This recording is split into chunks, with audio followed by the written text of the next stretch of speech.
નમસ્તે દર્શક મિત્રો, આજે કાલચક્રમાં સવારમાં આપણે વાત કરવી છે આપણા માનનીય વડાપ્રધાન નરેન્દ્ર મોદી જ્યારે ગુજરાતના મુખ્યપ્રધાન હતા ત્યારે વડાપ્રધાન બનતા પહેલા કેટલીક વાતો કરી હતી, ખાસ કરીને અમેરિકન વિઝા માટે. એમણે એવું કહ્યું હતું કે અમેરિકનો ભારતના વિઝા લેવા માટે લાઈનમાં ઊભા હશે. બોલો, આવા બણગા ફૂંક્યા હતા એમણે, રીતસર બણગા, તો બીજું શું, એ સિવાય બીજું શું. અને એટલા માટે એની વાત કરવી છે કે ખરેખર વાસ્તવિકતા શું છે. મોદી સાહેબે જે કહ્યું હતું તો આજે શું પરિસ્થિતિ છે એની વાત કરવી છે.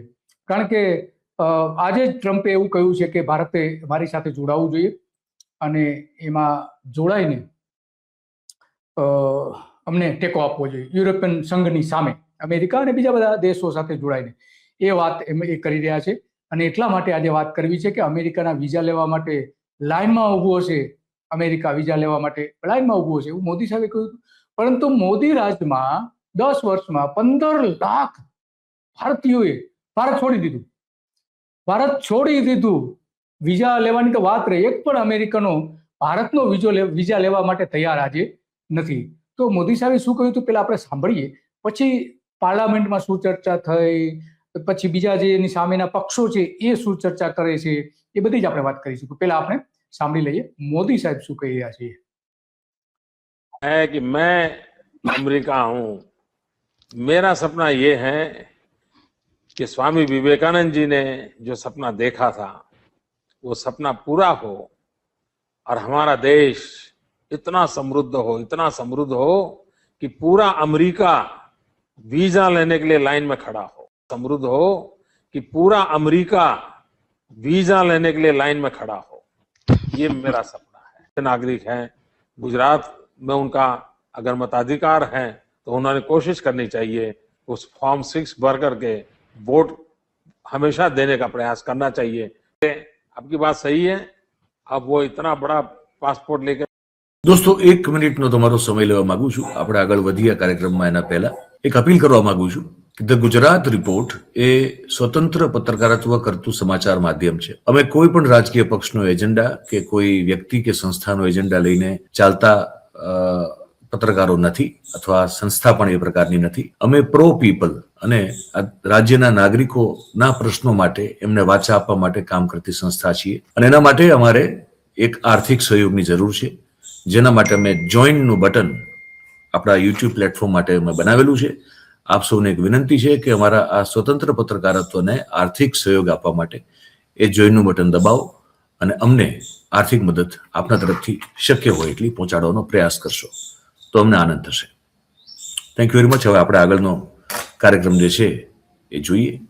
करके घूमने की आवश्यकता नहीं है. सिर्फ बायोमेट्रिक सिस्टम से ही सभी एयरपोर्ट पर पूरे डॉक्यूमेंट निकल सकते हैं और कोई मुश्किल काम नहीं है. वो दिन दूर नहीं होगा कि जब ई गवर्नेंस के माध्यम को जितना फैलावा होगा, ई पासपोर्ट आएंगे. भारत सरकार कब करेगी, कैसे करेगी वो मैं नहीं जानता हूं, लेकिन अगर भारत सरकार गुजरात के लोगों का पासपोर्ट ऐसा बनाने का काम मुझे दे दे तो मैं 1 साल में कर. તો આ મોદીના આમાં 3 મુદ્દાઓ છે. એક એવું કહે છે કે ગુજરાતને જો સોંપી દેવામાં આવે ગુજરાત રાજ્યમાં તો વિઝા હું ઈ વિઝા કરી દઉં.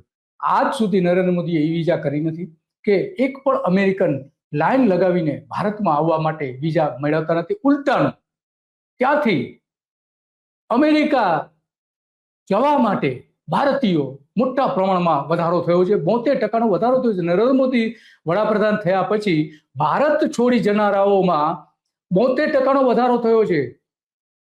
અને અમેરિકા વિઝા લેવા માટે લાઈનમાં ઊભું રહેતું હશે એવી જે મોટી મોટી વાતો કરી હતી, આજે સદંતર ખોટી થઈ રહી છે. આવા 15 લાખ લોકો છોડીને જતા રહ્યા છે. 2014 થી લઈને 2024 સુધીના આંકડાઓ છે, સરકારે જાહેર કરેલા છે. ગુજરાતનું શ્રેષ્ઠ શહેર અમદાવાદ છે અને છતાં પણ 10 લાખ લોકોએ 2024માં પાસપોર્ટ મેળવવા માટે અરજી કરી હતી. બોલો, અમદાવાદની કચેરીમાં એ અરજી કરી હતી. મોદી સાહેબનો મત વિસ્તાર જે રહ્યો છે મણિનગર, અને ભાજપનો ગઢ રહ્યો છે. ભાજપને સતત અહીંયા સત્તા મળતી આવી છે 1987-88 થી અને એટલા માટે આ ગઢ કહી શકીએ કે ત્યાં અમે અમદાવાદમાંથી પણ આ રીતે છોડીને જઈ રહ્યા છે. America, Britain, Canada, Australia, UAE જવા માટે દેશોમાં રોકાણ કરીને ત્યાં કરોડપતિઓ જઈ રહ્યા છે, ધનપતિ લોકો જઈ રહ્યા છે. દેશમાં કરોડપતિઓની સંખ્યા જે છે એ 10 લાખથી વધારે છે અને જેમની પાસે વ્યક્તિગત સંપત્તિ 1 કરોડથી અથવા તો 1 કરોડ અથવા તો 1 કરોડથી વધુ છે. આટલા ધનવાનો છે. અત્યારે 5 કરોડથી વધુ સંપત્તિ હોય એવા નાગરિકોની સંખ્યા 3.10 લાખ છે ભારતમાં. એમાંથી આ લોકો જ છોડીને જઈ રહ્યા છે. ધનપતિઓની જે સંપત્તિ, એમાં હેન્ડલે જે અહેવાલ જાહેર કર્યો હતો એમાં જે કરોડપતિ દેશ છોડીને ગયા એમાં ઘણી બધા વિગતો આપવામાં આવી હતી. તો ગુજરાત એક વિકસિત મોડેલ છે, ગુજરાત એક મોડેલ છે એવી વારંવાર વાત કરવામાં આવે છે. તો વાસ્તવમાં તો ગુજરાત અને ભારત છોડીને જઈ રહ્યા છે લોકો. ક્યાં છે અમેરિકાના વિઝા મેળવનારા? કેટલી યાદી જાહેર કરી સરકારે? બિલકુલ નહીં. 2022માં 17,93,000 હિજરતીઓ થઈ ગયા હતા અમેરિકામાં. હિજરતી જે કહેવાય એવા, ગેરકાયદેસર પ્રવેશ મેળવ્યો એવા. તો આ એક જ વર્ષમાં 8 લાખ લોકોએ ભારત છોડી દીધું હતું 2022માં. બોલો શું કરશું હવે આપણે?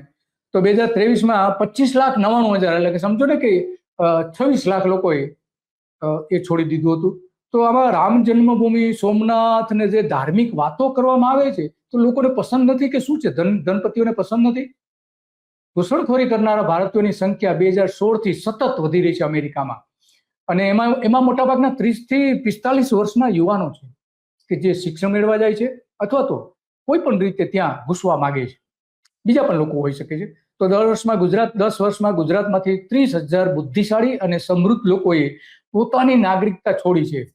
નરેન્દ્ર મોદીના સમયમાં 30,000 એવા ધનપતિઓ, બુદ્ધિજીવીઓ અને સમૃદ્ધ લોકોએ આ ગુજરાત છોડી દીધું છે. એક પરફેક્ટ ઘરનું સપનું એને સાકાર કરશે કોણ? Shrinathji group of companies. 10 વર્ષ પહેલા Dakshesh Shah started his journey એક સિમ્પલ ડ્રીમથી. બધાનું ડ્રીમ હોમ બનાવવાનું સપનું, એ પણ અફોર્ડેબલ પ્રાઇસમાં.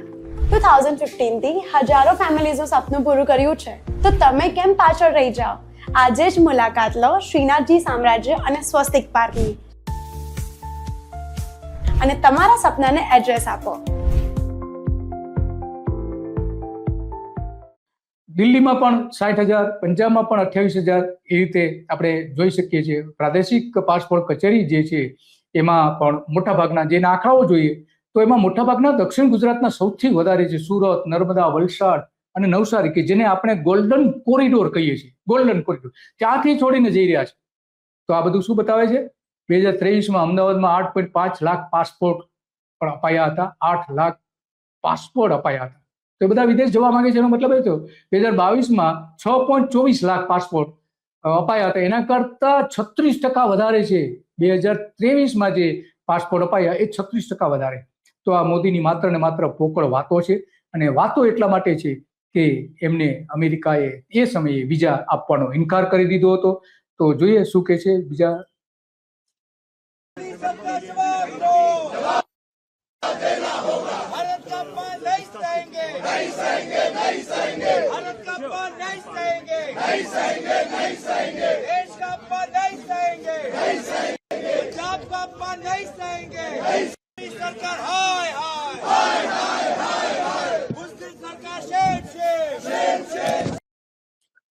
તો આવા દેખાવો પણ ભારતમાં થયા હતા કે અમેરિકાએ જ્યારે છોડી દેવા માટે મજબૂર કરવામાં આવ્યા હતા. અમેરિકાએ છોડી દીધા. જોઈએ કેટલા લોકો અમેરિકા છોડી ગયા અને અમેરિકા કેટલા ગયા.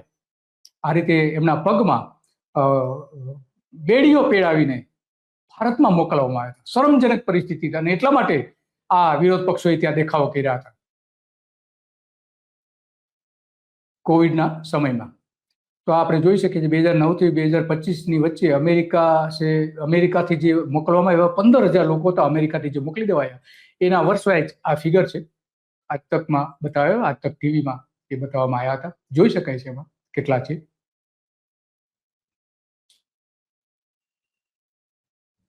એ સંખ્યા મોદી જ્યારે વડાપ્રધાન થયા ત્યાર પછી વધતા 2024-25માં ઘણા બધા વધી ગયા.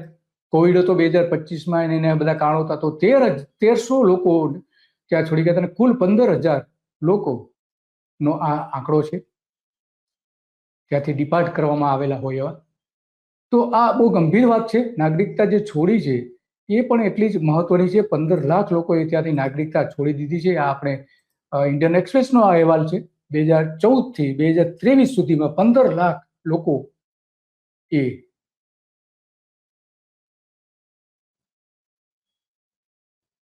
ભારતમાંથી સિટીઝનશીપ, ભારતના નાગરિકો મટી ગયા હતા.